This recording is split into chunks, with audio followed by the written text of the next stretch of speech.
What up? What's going on, guys? Your boy Jez. Welcome back to another Madden 25 franchise gameplay. It's actually been a while since we went ahead and got this franchise moving for you guys. We are in week 12, heading close to the playoffs. As you guys see, man, we are undefeated so far, going up against the 84 overall Houston Texans. So I'm definitely very surprised at, that overall. Typically when you see drafts, you really don't see too many teams above like 80. So to have them above, to have them at an 84, like, wow, I'm really curious to see who they have on their team. So I'm really excited just to see their lineup and see, the type of matchup I'm going to be going up against. And this is my third franchise. If any of you guys have missed them or anything, in year one, we went with the Vikings. Year two, we went with the Cardinals. Both of them being successful Super Bowl winners. Now, I have yet to have an undefeated season, because playing on Madden can be difficult. They are very psychic, and it is very tough to stop. This is by far the best defensive team I've had out of the 3 years, so it makes it a little easier to go on ahead and stop the computer, on drives, which has given me the most trouble due to the fact that, their blocking is superb, their offense it's just tough to stop on Madden.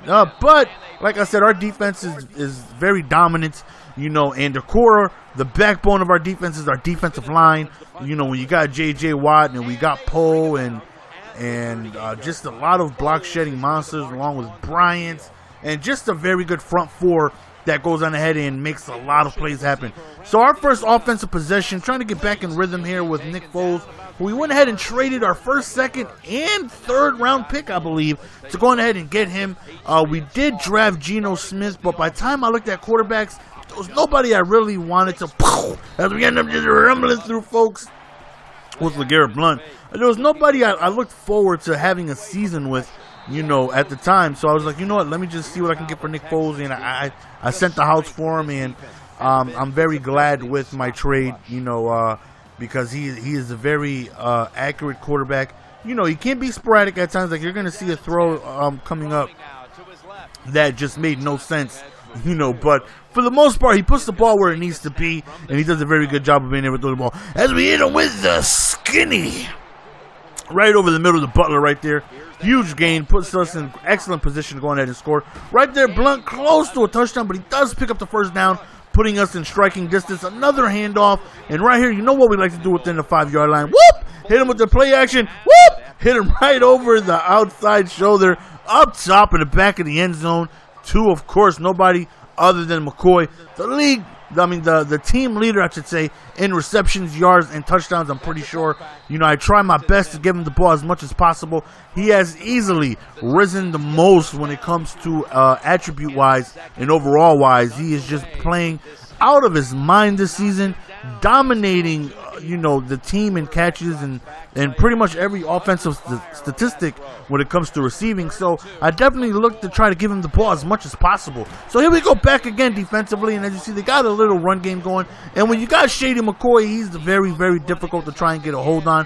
Very slippery. He can just go on ahead and just, juke his way right through tackles, broken tackles left and right. And, we got to be able to get hits on him early and be able to put him down in that first tackle, which is very difficult on all Madden because Shady will just break tackle. So here's their first opportunity to get on the board, but it's just a bit outside. So right there, we end up getting lucky right there because we hold them to a field goal. But unfortunately for them, they end up missing the field goal, which gives us not only good field position, but more importantly, it allows us to be able to drive downfield, hopefully, theoretically be able to score and go up 2 possessions, which is always feat that I try to go to. Look at this right here. Look at this all Madden A-gap instantaneously. A sack within a second and a half. I didn't even have time to do a 5-step drop back before I'm, back on the ground, just looking at the dirt. Right there was definitely a missed throw right there. I didn't want it so deep towards the back of the end zone. I wanted to be more down and away, but the ball kind of carried a little bit longer than I would have liked to, giving the cornerback enough time to adjust and go for the interception. And that right there was definitely a bad play by us, allowing them to go on ahead and, get the turnover, knocking us, from being able to score at least a field goal that drive. So that still puts them you know, in the opportunity time. But as you see, they just punted us the ball. So that right there still gives us, as we muff it right there, but do recover, still gives us the opportunity to go up 2 possessions if we're able to go on ahead and move the ball downfield. So, you know, we have all 3 of our timeouts, a little less than 30 seconds remaining right here. We drop back, we go over the middle, and it's a quick catch and tackle, so we waste the timeout. Right here, we skip ahead a little bit. We're in scoring position. Here we go to none other than my main man, McCoy, for another interception, and that right there brings us into halftime. We are up 14-0, and that right there is an excellent way to start the half. Not to mention we do receive ball to start the second half, so that right there gives us as much momentum as we need heading into this drive. Being up 14-0 against a very good team with a very good record, doing very well this year. As you guys saw, I believe the quarterback was Jake Locker, had pretty good stats. Wasn't he like 15-5 or 13-5 or something like that? You know, definitely has some good stats. Look at LeGarrette Blount absolutely running over folks, and that is why I went with that style of runner.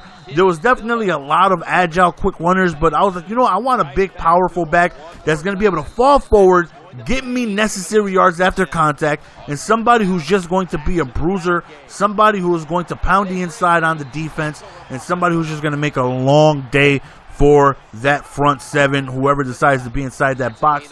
I don't run the ball typically too much, but this game, I found myself going to the run more than usual. You know, I definitely want to say that LeGarrette had an excellent game of just being able to find open holes, but more importantly, he was falling forward every single run, which definitely makes it difficult to take the ball out of his hands if he's being so effective. Right here, we hit him with the spin move. And I know Nick Foles isn't your typical read option type runner. You definitely want to have somebody with more speed that can break away if they're able to chase after the running back. But I do read options in hopes that they play the QB, leaving the middle wide open for my running back, which will allow me to run up the seams.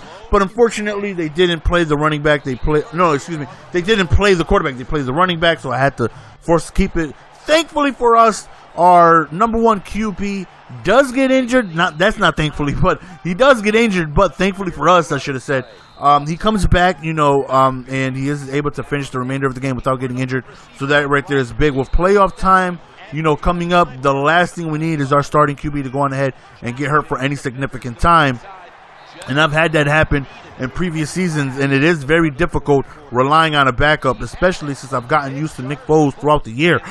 Excuse me. So here we go, up 17-0 right here. Locker just runs for his life, man. The pressure just came right through, and, you know, the coverage, more importantly, was very well. And I'm just running your basic 2-man under, you know, with Champ Bailey and Milner and Biggers, and we just got such a dominant defense where it's only a matter of time before them block sheds get to you. So if our man defense is, you know, doing well for the first 3 or 4 seconds on the play, that right there might even be too long. But, you know, if our man defense is doing well for the first couple seconds of the drop back, then I feel like eventually a J.J. Watt or Poe or Brian or Cody is going to get through. And that's where we resulted in most of our sacks, where previously, the years before, I was doing a blitz off of the edge and I would go on ahead and lead the league in sacks. For the previous 2 years, year number 1 was Daniel Manning with like 20-some-odd sacks. Second year was Patrick Willis, who led the team with, I think, like 30 sacks or something crazy like that. He had lots and lots of sacks right there. And this year's like, you know what? I don't want to do any blitzes. I just want to run stock defenses and see if we can go on ahead and, you know, allow our block shedding to get us some pressure. And that's what's been happening all year long. I'll sit back and dime, 2-man under, cover 4, any type of soft zone or man-to-man defense. And as long as our coverage is good, our defensive block shedding will get to you. It's only a matter of time, especially J.J. Watt, who leads the NFL in sacks. I don't know exactly how many he has, but his power move is almost had a sack right there. His power move is, I think, is maxed out at 99, maybe 98. His finesse I've brought up from like 78 to all the way up to, I think, 90-ish or something like that. So he's very difficult to block. If he doesn't bull rush you with his pure strength, if he doesn't just push you and run through you, he has the finesse ability to run around you, use a quick spin move or spin move to go on ahead and get himself free. So that type of dual threat on the defensive line, it's no wonder he's leading the league in sacks. Like I said, as long as our coverage is well, he's going to get through. So that's the end of the game, guys. Hope you guys enjoyed. We were able to pull out this victory in front of the Houston Texans Stadium, in front of their crowd, being able to not only win, but win in dominating fashion, 24-0, limiting their ability to run the ball. And I know that's a very big part of their offense with Shady McCoy. We had an excellent job of being able to lock him down, forcing them to pass the remainder of the game, and being able to lock that up. So that's the end of the game, guys. Hope you guys enjoyed. As always, this is your boy GS. Love each and every single one of you guys. I'm out. Peace.